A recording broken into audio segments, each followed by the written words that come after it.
জলে গেল আয়ুষের লড়াই, শ্রেয়সের ব্যাটে জিতল পাঞ্জাব কিংস। পরপর টানা দ্বিতীয় হার চেন্নাই সুপার কিংসের। চেপকের মাঠে 210 রান করেও হেরে গেল সিএসকে। আর পাঞ্জাব কিংস এমনভাবে রান তারা করলো যেন এটা কোনো চাপের ম্যাচই না। একসময় যে চিপক ছিল চেন্নাই সুপার কিংসের দুর্গ, এখন সেই মাঠেই টানা হার। আজকের ম্যাচে পাঞ্জাব শুধু জেতেনি, সিএসকে কে অনেক কঠিন প্রশ্নের সামনে দাঁড় করিয়ে দিয়েছে। নমস্কার বন্ধুরা, আজকে কথা বলবো Chennai versus Punjab kings match নিয়ে, যেখানে পাঞ্জাব কিংস 5 উইকেটে হারিয়েছে চেন্নাই সুপার কিংসকে, আর সেটা করেছে হাতে 8 বল রেখেই। সত্যি বলতে 210 রান তাড়া করতে নেমে পাঞ্জাবকে খুব বেশি কষ্ট করতে হচ্ছে এটা একবারও মনে হয়নি। প্রথমে ব্যাট করে সিএসকে তোলে 209 রান। এই ইনিংসের সবচেয়ে বড় নাম ছিল আয়ুষ মাত্রে। তিনি খেলেন 43 বলে 73 রানের দারুণ ইনিংস। শুরু থেকেই তিনি রান তোলার গতি ধরে রেখেছিলেন, আর তার ব্যাটিং এর কারণেই চেন্নাই একটা শক্ত স্কোরের দিকে যেতে পেরেছিল। শেষ দিকে শিবম দুবে খেলেন 27 বলে 45 রানের ইনিংস, আর এই ইনিংস সিএসকে কে 200 পার করতে বড় ভূমিকা রাখে। কাগজে কলমে 209 রান অবশ্যই ভালো স্কোর, কিন্তু ম্যাচের চেহারা দেখে মনে হয়েছে এটা আসলে এমন কোনো টোটাল ছিল না যা পাঞ্জাবের শক্তিশালী ব্যাটিং লাইন আপকে চাপে ফেলতে পারবে। রান তাড়া করতে নেমে পাঞ্জাব শুরু থেকেই দেখিয়ে দেয় তারা ভয় পেয়ে খেলতে আসেনি। প্রিয়াংশ আরিয়া এই ম্যাচের শুরুটাই বদলে দেন।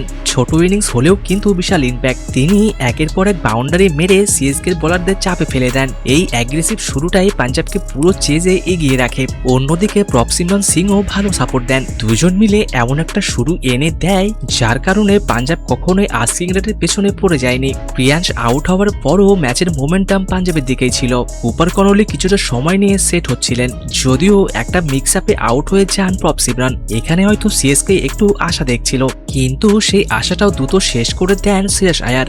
আগের ম্যাচে হাতে চোট পেয়েছিলেন, তাই অনেকেই দেখছিলেন তিনি কতটা স্বাভাবিক থাকেন, কিন্তু এই ম্যাচে তিনি দারুণ কম্পোজার দেখান। তিনি একটি খুব গুরুত্বপূর্ণ হাফ সেঞ্চুরি করেন আর পুরো চেসটাকে কন্ট্রোলের মধ্যে রাখেন। বিশেষ করে স্পিনের বিরুদ্ধে তার ব্যাটিং ছিল খুবই আত্মবিশ্বাসী। রাহুল চাহারের বলে 2টো ছক্কা তার ইনিংসের হাইলাইটের মধ্যে ছিল, তবে শুধু বড় শট না, তিনি স্ট্রাইক রোটেট করেছেন, গ্যাপ খুঁজেছেন, আর ম্যাচকে কখনো চাপের জায়গায় যেতে দেননি। শেষ দিকে একটু নাটক অবশ্য হয়েছিল। আনশুল কম্বোজ আউট করেন শ্রেয়স আয়ারকে, আর তার পরের বলেই ম্যাট হ্যান্ডি তুলে নেন নেহাল ওয়াদেরার উইকেট। হঠাৎ পরপর 2টো উইকেট পড়ে যাওয়ায় এক মুহূর্তের জন্য সিএসকে এর দিকে ম্যাচ ঘুরতে পারে বলে মনে হচ্ছিল, কিন্তু পাঞ্জাব কিংসের ব্যাটিং ডেপথ এখানেই পার্থক্য করে দেয়। মার্কো স্টয়নিস, শশাঙ্ক সিং আর তারপর মার্কো জিয়ানসনের মতো ব্যাটার থাকা মানে তারা প্যানিক করার দল না। ফলে পাঞ্জাব খুব শান্তভাবে ম্যাচটা শেষ করে দেয়। 5 উইকেটে জয়, হাতে 8 বল বাকি। এখন যদি সিএসকে এর দিকে তাকায় তাহলে সবচেয়ে চিন্তার বিষয় হলো এটা ছিল তাদের চেপকের টানা 6ষ্ঠ হার। একসময় চেপক ছিল সিএসকে সবচেয়ে বড় শক্তি, কিন্তু এখন সেই মাঠেই তারা বারবার ব্যর্থ হচ্ছে। আর সমস্যা শুধু এক জায়গায় না, আগের ম্যাচে ব্যাটিং ব্যর্থ ছিল, আর 200-র বেশি রান করেও বোলিং ইম্প্যাক্ট ফেলতে পারলো না।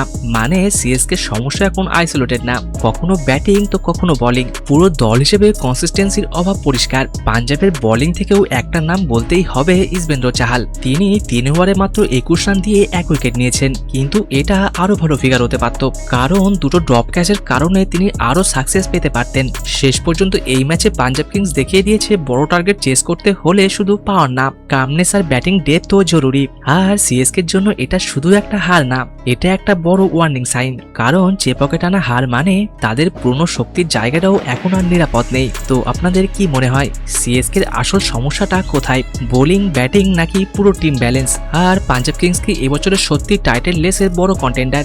অবশ্যই কমেন্টে জানান আপনার মতামত। ভিডিওটি ভালো লাগলে লাইক ও শেয়ার করুন, আর সাবস্ক্রাইব করতে ভুলবেন না। চলুন দেখা হচ্ছে আরেকটি নতুন ভিডিওতে। ততক্ষণের জন্য ভালো থাকুন, সুস্থ থাকুন, ধন্যবাদ।